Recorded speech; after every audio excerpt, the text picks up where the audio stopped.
Good evening, I'm Vanessa Dillon and welcome to Impeachment Wrap, Where Does America Stand? Our web-only live show that wraps up everything you need to know about today's Senate impeachment trial. Today, senators pose questions to the president's lawyers and House impeachment managers for the second and final day. As a key vote on witnesses looms, Karen Kaifa joins us from Washington to explain that there's still a lot of uncertainty about what happens next. The Senate started today with just about 8 hours left on the clock in the question and answer period, which is essentially now counting down to a crucial debate and vote over whether this impeachment trial will have witnesses or whether it could wrap up as quickly as tomorrow. Each time one of the senators who is seen as one of the crucial swing votes in this asks a question, ears in the chamber tend to perk up, with some senators tailoring questions to help sway their colleagues. The senator from Pennsylvania, the senator from Montana. A new question every 5 minutes. Senator, thank you for that question. That's a good question. Each bringing senators closer to a vote on whether to consider witnesses in President Trump's impeachment trial. I have heard enough. I am ready to make that vote. But Democrats not letting go of what defense attorney Alan Dershowitz had to say on Wednesday. And if a president does something which he believes will help him get elected in the public interest, that cannot be the kind of quid pro quo that results in impeachment. Lead impeachment manager Adam Schiff calling the argument constitutional madness. The only reason you make that argument is because you know your client is guilty. Republicans still in lockstep with the defense. What he was talking about is rooting out corruption and fighting corruption, and that is in the public interest. And with that, the House managers are running out of time. Senate Majority Leader Mitch McConnell is expected to move rapidly to acquit the president if that vote on witnesses is defeated. They're going to just try to get out of this as quickly as they can. So the latest on the math around that witness question is that there are at least 2 Republicans who are being eyed as likely to vote in favor: Susan Collins of Maine and Mitt Romney of Utah. But to get a majority, Democrats would still need 2 more. Others being eyed as potential swing votes are Senator Lamar Alexander of Tennessee and Lisa Murkowski of Alaska. In Washington, I'm Karen Kaifa.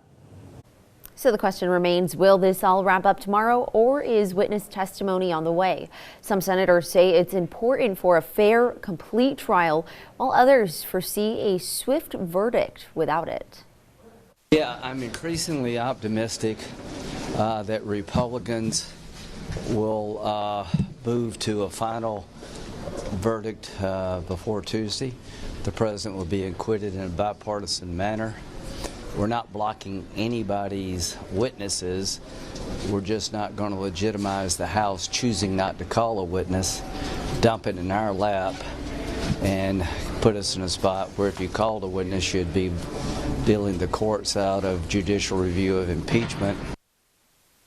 I think it's time to hear from the witnesses, hear from the people that really know. I want to make sure I've seen everything and heard everything, and I'm very impartial.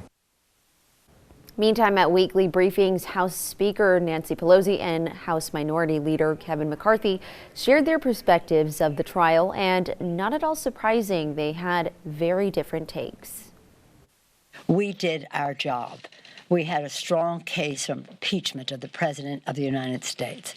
No matter what the senators have the courage or not to do, he will be impeached forever. We believe our argument was strong enough for removal. Does this rise to impeachment level? No. What the president did was not wrong.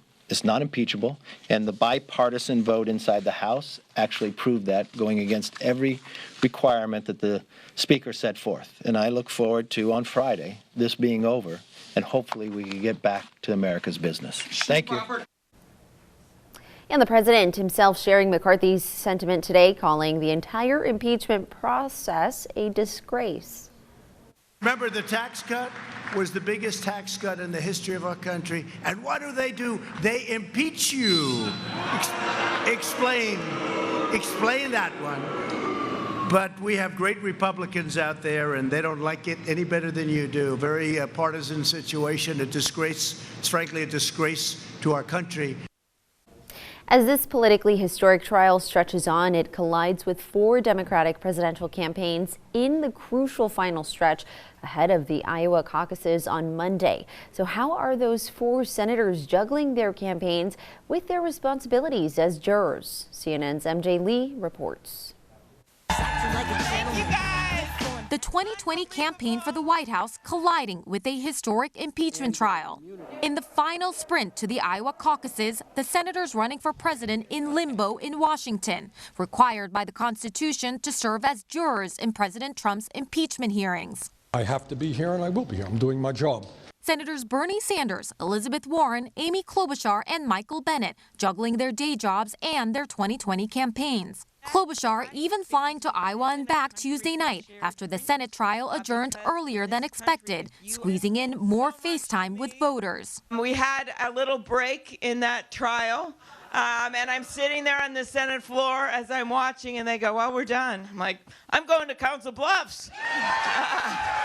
Warren calling into a teletown hall with Iowans from Washington. Well, I wish we were doing an in-person town hall, but this is the best we can do. I'm here in Washington because of the impeachment. This is really serious.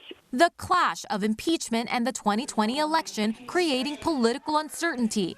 Candidates forced to cancel events and make last-minute scheduling changes. We have had to radically change our schedule in the last week, kind of toss it into the garbage can. No one thought a year ago that we were going to be in the middle of an impeachment process. Obviously, it's a big interruption.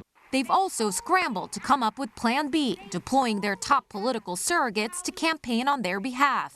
Our job now is to come together. Klobuchar handing over the controls of her Twitter account to her daughter as she filled in for her mom in Iowa. Warren unable to attend an in-person interview with the Boston Globe's editorial board and calling in via video conference. There's a certain irony to the fact that you're near my home and I can't even be there.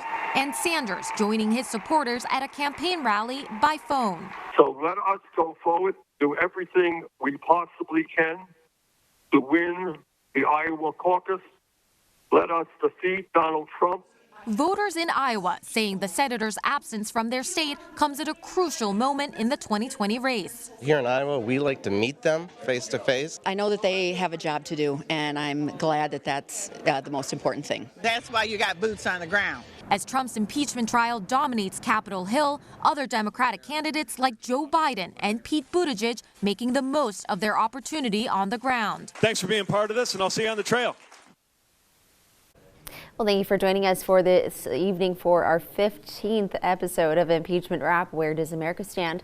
If you'd like to catch up on previous episodes, head to kgt.com. I'm Vanessa Dillon. Have a great night.